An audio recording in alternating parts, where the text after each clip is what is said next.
또 이제 정준영 씨가 21시간제 조사를 받고 오늘 아침에 이제 귀가를 또 했는데 그 화면도 같이 또 보시겠습니다. 네, 먼저 아직까지도 정말 죄송하게 생각하고요. 회자되고 있는 황금폰에 대해서도 다 있는 그대로 다 제출하고 솔직하게 모든 거 다 말씀드렸으니까. 경찰총장이 누구예요?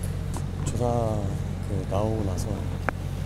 경찰총장이 누굽니까? 경찰총장이 누구시죠? 경찰총장. 그 경찰에 대해서 말씀하신 게 누구예요? 자, 키워드가 뭐 분명합니다. 황금폰하고 경찰총장인데. 황금폰이라는 게 그러니까 지금 문제가 되고 있는 불법 촬영물이 담긴 그 핸드폰 말하는 거죠? 그렇죠. 그러니까 뭐 이렇게 통화를 하기 위해서 사용하는 폰이 아니라 뭐 카카오톡이라든가 SNS를 주로 하기 위해서 그 목적으로만 사용하는 폰인데 지금 예전에 뭐 지코라고 하는 그런 가수인가요? 네. 한번 방송에 나와서 정준영 씨가 사용하는 황금폰이 있다는 얘기를 한번 해서 그때 좀 논란이 된 적이 있었었고 이번에는 그 황금폰에 아마 그런 카카오톡과 관련된 내용이 다 들어있을 것이다 라고 해서 그거를 이제 사실은 이미 제출한 겁니다. 그런데 더 문제는 본인이 이 일이 터지고 나서 2주 정도 있은 다음에 핸드폰을 바꿨다고 말을 하면서 그 전에 사용했던 핸드폰과 지금 바꾼 핸드폰 2개를 더 제출을 같이 했어요. 그러니까 3개를 같이 제출해서 이제 이걸 한번 디지털 포렌식을 해봐야 되는데 문제는 뭐냐면요.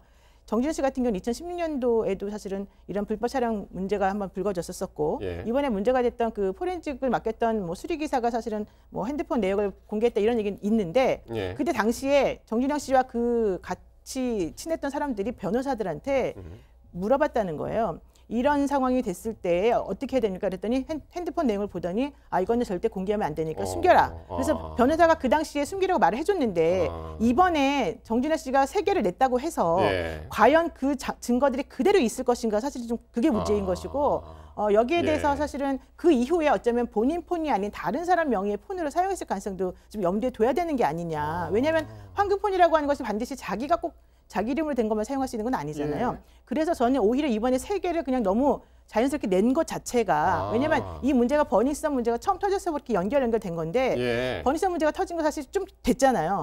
게다가 경찰의 비호를 만약에 받는다는 것이 맞다면 사실 그 전부터 당신들도 좀 걱정됐으니까 조심해라 이런 얘기를 했을 것이고 그럼 미리미리부터 사실은 좀 단속을 했을 가능성이 있거든요. 스스로가. 그래서 그러니까, 저는 세대가 문제가 아닌 것 같아요.